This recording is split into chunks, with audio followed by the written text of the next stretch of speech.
اعوذ باللہ من الشیطان الرجیم، بسم اللہ الرحمن الرحیم۔ السلام علیکم ورحمۃ اللہ وبرکاتہ۔ آپ دیکھ رہے ہیں ایجوکیشنل انسائکلوپیڈیا۔ آپ کو ہمارے تعلیمی چینل پر خوش آمدید۔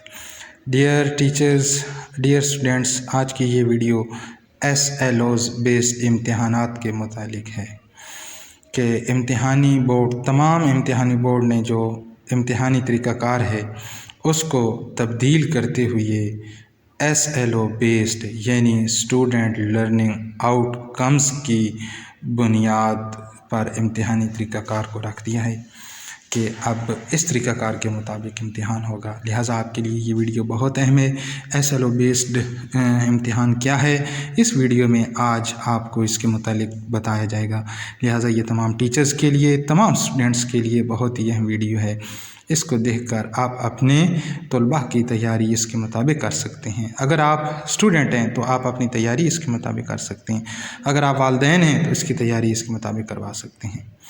اس طریقہ کار میں بک میں دیے گیا ٹاپکس جو ہیں وہ اہم ہوتے ہیں، اور ان ٹاپکس کو طالب علم نے مختلف ریسورسز اور ریفرنس بک سے تیار کرنا ہوتا ہے، یعنی کہ رٹلائزیشن کا اس میں بالکل نفی کیا گیا ہے کہ اس میں رٹا نہیں لگایا جا سکتا، بلکہ کنسیپٹ کلیئرنگ پہ یہ زیادہ فوکس کرتا ہے، بلکہ فل فوکس ہی کنسیپٹ کلیئرنگ پہ ہی کرتا ہے، اور یہ بلوم ٹیکسانومی بیسڈ پہ ہوتا ہے۔ فی الوقت KP ٹیکسٹ بکس میں موجود کانٹینٹ کو جو ہے 3 بنیادی حصوں میں تقسیم کر کے پیپرز تیار کیے جا رہے ہیں۔ جو آپ کا 5ویں اور 8ویں کا امتحان ہوتا تھا وہ بھی SLO بیسڈ ہوتا تھا۔ اس میں سب سے پہلا جو کیٹیگری آتی ہے وہ نالج بیسڈ کویسچن ہوتے ہیں، اور یہ بلوم ٹیکسانومی کی پہلی کیٹیگری ہے کوگنیشن ڈومین کی۔ اور اس حصہ میں جو ہے کتاب میں دی گئی تعریفیں اور انفارمیشن بیسڈ سوالات شامل ہوتے ہیں، یعنی کہ ڈائریکٹ کتاب سے ان کا نالج چیک کیا جاتا ہے، اور یہ حصہ جو ہے وہ مشقی سوالات وغیرہ پر مشتمل ہوتا ہے، جس میں بچے کی میموری کو جو ہے وہ ٹیسٹ کیا جاتا ہے کہ اس کی میموری میں وہ بکس سے ڈیفینیشنز وغیرہ جو ہیں اس کی میموری کا حصہ ہیں یا نہیں ہیں۔ یہ حصہ جو ہے کل پیپر کے 40% سوالات پر مشتمل ہوتا ہے۔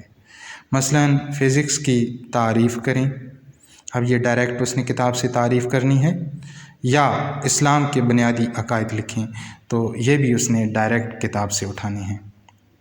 ڈیئر ٹیچرز، اس کا جو دوسرا مرحلہ ہے نالج بیسڈ کے بعد آتے ہیں ایپلیکیشن بیسڈ والے کویسچن، اور اس حصہ میں جو ہے کنٹینٹ کا وہ حصہ شامل ہوتا ہے جو اپلائیڈ نالج پر مشتمل ہوتا ہے، اور یہ بلوم ٹیکسانومی کی یہ بھی کوگنیشن ڈومین کا ایک حصہ ہے۔ جو ٹاپک پڑھا جائے اس کا روزمرہ زندگی میں استعمال کیا جائے۔ استعمال کیا ہے؟ جو ٹاپک پڑھا ہے اس کا روزمرہ زندگی میں استعمال کیا ہے؟ اور یہ حصہ جو ہے کل پیپر کے 30% سوالات پر مشتمل ہوتا ہے۔ پہلا حصہ نالج والا 40% پر مشتمل ہے، اور یہ 30% سوالات پر مشتمل ہے۔ مثلا آپ بطور طالب علم جو ہے نماز پنجگانہ کا اہتمام کیسے کرتے ہیں، یا یہ جو ہے بطور ریفلیکٹر جو ہے مررز کو بطور ریفلیکٹر استعمال کرتے ہوئے انرجی کیسے حاصل کریں گے۔ تو اس میں اب اس نے اپنی تھنکنگ بھی کرنی ہے، اور اس نے اپنے نالج کو ہے وہ اپلائی کرنا ہے، یعنی کہ یہ صرف زبانی نہیں ہوگا، میموری نہیں ہوگی، بلکہ اس کے پلے کیا پڑا ہوا ہے بچے کے وہ اس کے مطابق ہوگا۔ تھرڈ ون آتا ہے کہ انڈرسٹینڈنگ بیسڈ، اور اس حصہ کو جو ہے وہ صحیح معنوں میں جو ہے وہ کنسیپچول بلڈنگ کہتے ہیں، کانسیپٹ بلڈنگ ہوتا ہے یہ، اور یہ ایپلیکیشن بیسڈ سوالات انہی سے ڈرائیوڈ ہوتے ہیں۔ اور اس حصہ میں اعلیٰ تصوراتی سوالات، ڈیریویشنز اور ٹاپک کی جو ہے وہ ڈیپتھ مراد ہوتا ہے، یعنی کہ اس کی ٹاپک کی جو گہرائی ہے، بچہ اس ٹاپک کو کتنا انڈرسٹینڈ کر چکا ہے، اس نے کتنا اس کو سمجھ لیا ہے، ان سوالات میں جو ہے انڈرسٹینڈنگ میں وہ پوچھا جاتا ہے، اور یہ آخری درجہ ہوتا ہے اس کا کوگنیٹو ڈومین کی۔ یہ سوالات جو ہیں کل پرچہ کا 30% جو ہیں وہ ہوں گے۔ مثلا آپ جو ہے 5 ملین پاؤنڈ جو ہے پانی بغیر کسی سہارے ہوا میں کیسے معلق کریں گے، اب یہ اس کی انڈرسٹینڈنگ ہے۔ تو بچے نے آپ پیچھے کتاب میں کیا انڈرسٹینڈ کیا ہے جب اس کو آپ پڑھا رہے تھے، بخارات کے بارے میں دوسرا تیسرا یہ ساری چیزیں اس کے بارے میں ہوتی ہیں۔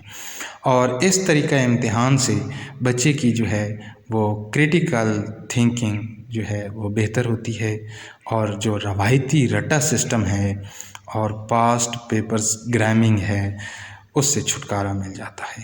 بالخصوص بچے کو رٹا مشین بنانے کی بجائے جو سکھانے پر فوکس ہوگا اس امتحانی طریقہ کار کے مطابق۔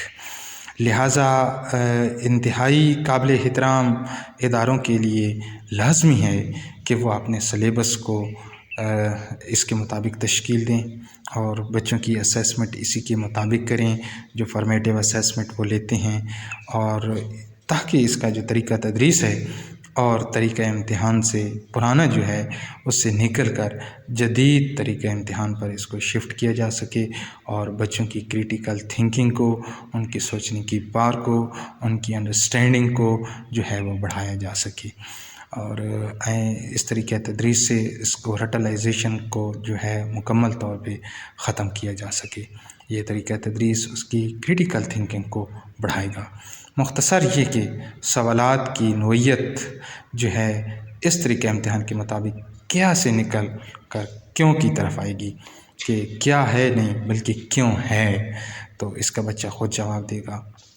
مزید یہ کہ معروضی کی جو تیاری ہے وہ مکمل کتاب سے ضروری ہے، یعنی کہ صرف مشقوں میں دیے گئے سوالات ضروری نہیں ہیں، بلکہ پوری کتاب سے جو ہے وہ خود اپنی معروضی بنائے اور ان کو سمجھے۔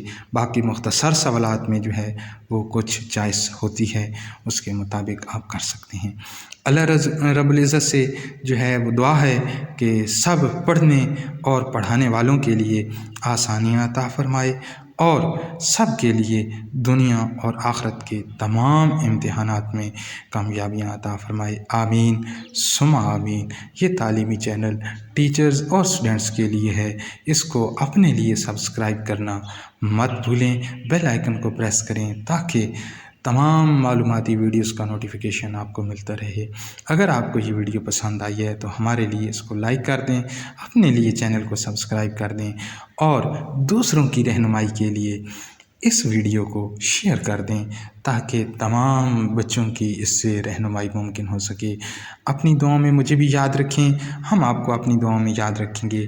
والسلام، اللہ حافظ۔